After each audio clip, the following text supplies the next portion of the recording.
जय हिंद दोस्तों। गर्मी के बीच राजनीतिक जो गर्मी का पारा है वो चढ़ा हुआ है।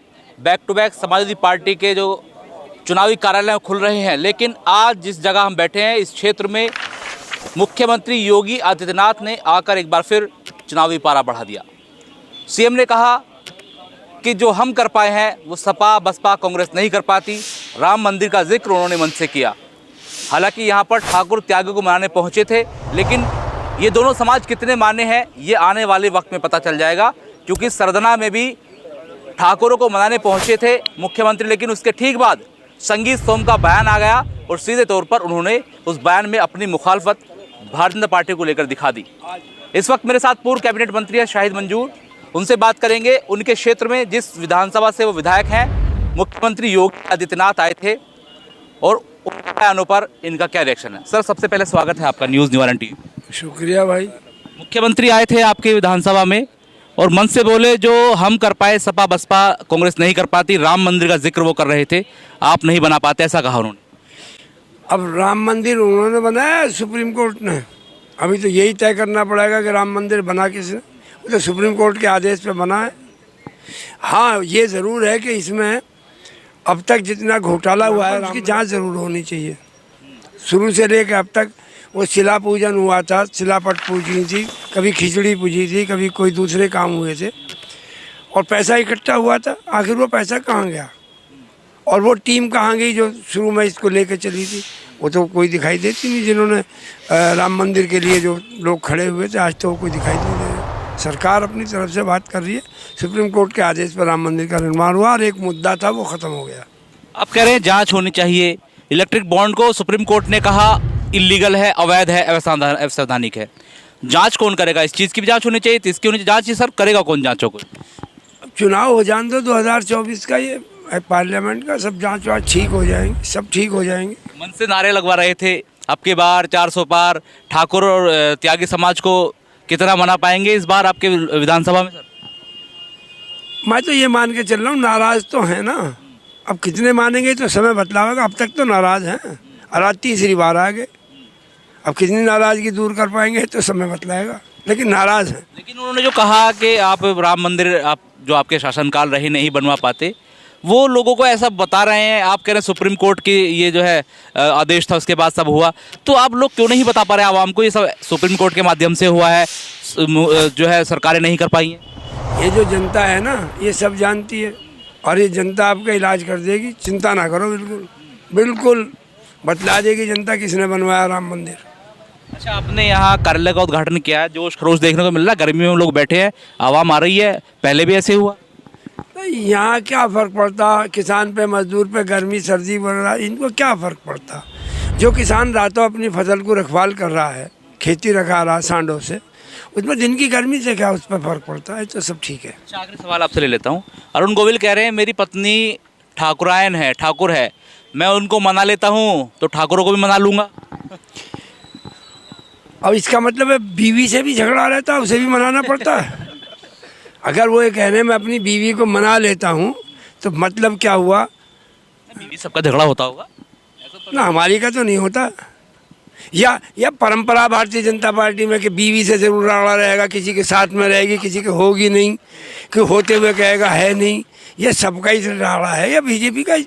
अब कैंडिडेट आए वो भी बीवी को ही लेकर बात कर रहे हैं कि बीवी से झगड़ा हो, उसे राजी कर लूँ। अब प्रधानमंत्री गए, उनकी भी बीवी है, वो भी पता नहीं कहाँ रह रही है। तो सारी का बीवियों से ही झगड़ा। जब बीवियों से झगड़ा, बाकी क्या रह गया? अच्छा, ये भारतीय जनता पार्टी की बात होगी।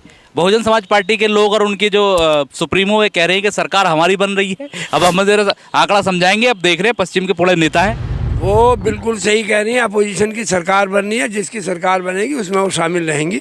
तो प्रधानमंत्री बनने की बात कर रहे हैं। प्रधानमंत्री तो यहाँ की जो सांसद है वो बनाते हैं, उनके जीत के आएंगे वो बन जाएंगे, हमारे जीत के आएंगे हम बन जाएंगे। अपोजिशन की सरकार बननी है, जो आज का अपोजिशन है उसकी सरकार बननी है। इंडिया गठबंधन की सरकार बननी है, उसमें तो सारा देश ही शामिल रहेगा। कौन सा ऐसा प्रदेश है जिस प्रदेश में भारतीय जनता पार्टी की मुखालफत नहीं है? बिहार है, बंगाल है, उड़ीसा है, छत्तीसगढ़ है, आपका कर्नाटका है, पंजाब है, हरियाणा है। कौन ऐसा स्टेट है जहाँ पर भारतीय जनता पार्टी की जो पहले थी वो आ रही हैं? कहीं 100 घट रही है, कहीं 9 घट रही है, हर जगह घट रही है। हमारे यहाँ भी आज सर्वे आया है, उसने भी हमारी 30 बतलाई हैं। तो पहले चरण में अगर 30 है तो यार डिक्लेयर हो जाए तो ये 60 पहुँच जाएंगे, ये 70 पहुँच जाएंगे। सफा ये भी हो सकता है जहाँ हम थे वहाँ पहुँच जाए, और जहाँ ये थे हम वहाँ आ जाए, ये भी तो हो सकता है। देखिए, मैं गुर्जर समाज के लोगों से बाहर बात कर रहा था, दलित भी मिले, मुस्लिम भी मिले। शुरू में तो बात एक तरफा ही होती रही, बाद में कुछ लोग जो है दलित आ गए और बहुजन समाज पार्टी की बात करने लगे। तो इस इलाके में देखने को मिल रहा है जो गुर्जर समाज है वो इंडिया लाइंस की बात कम कर रहा है, शाहिद मंजूर की बातें ज़्यादा कर रहा है। बात शाहिद मंजूर की करो या ओमपाल गुर्जर की करो, कर तो ये पार्टी की रहे। यहाँ जो लोग हैं किसकी बात कर रहे हैं? समाजवादी पार्टी के कैंडिडेट की। वो अकेला तो मैं शाहिद मंजूर कुछ नहीं है, अकेले ओमपाल कुछ नहीं है, सब लोग हैं, त्यागी भी हैं, ब्राह्मण भी हैं। यहीं हमारे इसी उद्घाटन में हर जाति बिरादरी के आदमी बैठे, दलित भी बैठे हैं यहाँ पर, त्यागी भी बैठे, गुर्जर भी बैठे, कोई जाट भी हैं। कोई बिरादरी यहाँ ऐसी नहीं है जिस बिरादरी के आदमी इस पार्टी के कार्यालय में उद्घाटन के समय नहीं है, हर जाति बिरादरी के आदमी। चलिए, बहुत शुक्रिया। ओमपाल जी से बात कर लेते हैं। आपके क्षेत्र में, आपके गांव के पास में चुनावी कार्यालय का उद्घाटन हुआ है। पूर्व हमने देखा कई रोज़ पहले कि आपने एक आयोजन भी कराया यहाँ पर और भीड़ भाड़ भी ठीक ठाक थी। क्या लग रहा है जो आपके समाज के लोग हैं या यहाँ जो आपके आसपास के समाज के लोग हैं, त्यागी समाज है, गुर्जर समाज है, क्या रुख है इस बार? देखियो, एक किसी समाज से जीत हासिल नहीं होती। सर्व समाज का जब सहारा मिलता है, सर्व समाज की मदद मिलती है और सर्व समाज जब चुनाव में वोट देता है तब जीत हासिल होती है। सुनीता वर्मा जी की जीत जो है वो सर्व समाज के सहयोग की जीत होगी, अकेले किसी एक बिरादरी की नहीं है। हाँ, इतना ज़रूर है कि भारतीय जनता पार्टी के द्वारा बिरादरियों को जो उनका मेन काम है, बिरादरियों को या जातियों को या धर्म के नाम पर लोगों को तोड़ने का काम जरूर करा जा रहा है इस बार। लेकिन ऊपर वाले का न्याय ऐसा हो रहा, जो काम ये करते थे अब क्या वही इनके गले पड़ गया।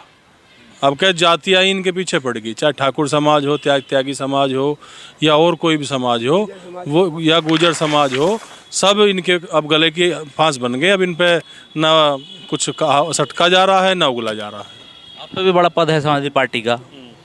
अभी बताइए, आपकी पार्टी के लोग, इस विधानसभा को छोड़ दीजिए, यहाँ तो आप लोग हैं, जो बाकी विधानसभा है वहाँ आपकी पार्टी के जिला अध्यक्ष, महानगर अध्यक्ष, पूर्व विधायक, वर्तमान विधायक कहाँ है सर? कहाँ है मतलब? दिख नहीं रहे? ये नहीं रहे। आपको मैंने कहा आपकी बात, क्षेत्र की बात छोड़ दीजिए। तो और क्षेत्र में आप जाओ, देखोगे सब आपको वहीं मिलेंगे। अपने अपने पार्टी के प्रत्याशी को इंडिया गठबंधन मिल जाते तो सवाल भी नहीं पूछते। अब पता नहीं मुझे आप कहाँ ढूंढ रहे हो उनको, लेकिन आप ढूंढोगे तो मिलेंगे। ऐसा हो सकता है किसी की तबीयत खराब हो, ये भी हो सकता। मंत्री तो 11 थे सरकार में आपकी। नहीं, अब मंत्री 11 तो सब लग रहे हैं, सब चुनाव में लग रहे हैं। मंत्री जी, आपके मंच पर जो शहर में आप उद्घाटन कर रहे हैं कार्यालयों का, कितने लोग आ रहे हैं? देखिए, कड़वा सवाल है लेकिन पूछना तो पड़ेगा सर। जब कार्यालय का उद्घाटन हुआ देखे नहीं कितनी बड़ी भीड़ थी। भीड़ नहीं, मैं नेताओं की बात कर रहा हूँ सर। कौन सा नेता नहीं था वहाँ? जिलाध्यक्ष कहाँ है आपके? महानगर अध्यक्ष आए थे कुछ देर के लिए, और भी आपके शहर के बहुत सारे, रफीक अंसारी, उन्हीं की विधानसभा आप कर रहे हैं, वही नहीं दिख रहे? रफीक अंसारी साहब ने तो ऑफिस ही खोला, वही देख रहे कर रहे हैं, वही चला रहे हैं। तो वो दिखे क्यों नहीं? वो तो अभी यहीं खड़े थे जहाँ मंच बन रहा, आदरणीय अखिलेश यादव जी के मंच पे अभी मैं वहाँ छोड़ कर आ रहा हूँ। अब उनको यहाँ अखिलेश यादव को दिखाई देना है या पब्लिक को भी दिखाई देना है? आज यहाँ अखिलेश यादव है, मंच की तैयारी है, मैं भी होकर आया हूँ, वो भी होकर आया, ओमपाल जी भी जाएंगे, सब जाएंगे। वहाँ नेता हमारे आ रहे हैं तो सब उसकी तैयारी उसके हिसाब से। बड़े लीडर हैं, बुजुर्ग भी हैं, सीनियर भी हैं, क्या अंतरकलह खत्म मान ले सर? अंतरकलह क्या होती है? आपस की फूट जो थी खत्म मान ले? ये कहाँ फूट है? फूट नहीं है ना। आपके नेता का है, आपके सरदना विधानसभा के विधायक यहाँ रहते हैं शहर में, दिख ही नहीं रहे। सरदना विधायक जो सरदने में काम कर रहे हैं, कल वो तो चुनाव प्रचार समाप्त हो गया ना सर? कहाँ? मुजफ्फरनगर की बात करें ना, तो आज ही तो समाप्त हुआ है। कल समाप्त हो गया, आप तो आना चाहिए। अब बसते नहीं बटने क्या चुनाव? शहर में रहते हैं ना, एक आध बार तो मन साझा करना चाहिए था यहाँ से उन्होंने। ये सब परहेज जो है इन सब मुद्दों को गैर। आपकी बात करें तो बहुत बढ़िया, और वैसी बात करें तो फिर मुद्दे भटका दिए। मुद्दे से भटकने की बात मत करो, यहाँ मुद्दा वही रोटी रोजी कपड़ा मकान का है, कोई इस बात का मुद्दा नहीं है। ये परहेज के लोग जो हैं ये सब खुराफात करते हैं, इसको करनी बंद करो, ठीक है मामला सर। सर, प्रेस के लोग आ गए आपके पास, पूछते रहे कम से कम, अब बता दीजिए। कम से कम क्या हो, और क्या काम है ड्यूटी का आपकी? ना पूछोगे ना सच्चाई दिखलाओगे, और क्या ड्यूटी है आपकी? क्या इसको धतूरे से को अपने को बताइए, सच्चाई नहीं दिखा रहे क्या हम? नहीं, सच्चाई दिखा रहे हैं, बात सही है, लेकिन आपकी सच्चाई दिखाने की हम सराहना भी तो करते हैं। अगर आप दिखा रहे हैं तो आपको इस बात की हम बाद में भी चर्चा करते हैं, सराहना करते हैं, देखते हैं, कवरेज करते हैं। बहुत शुक्रिया, हमारे साथ दोनों वक्ता जुड़े और मुखर होकर अपनी बात रखी है और सीधे सीधे इनका मानना यही है कि कम से कम इंडिया अलायंस की मेरठ में सीट निकल रही है और पश्चिम की अगर बात करें तो यहाँ भी बहुमत से काफ़ी सीटें आ रही हैं और इन्होंने कहा कि इंडिया अलायंस की सरकार बनने जा रही है। सहयोगी हममाद के साथ मनोवर चौहान, न्यूज़ निवारण टीवी, खरखोदा।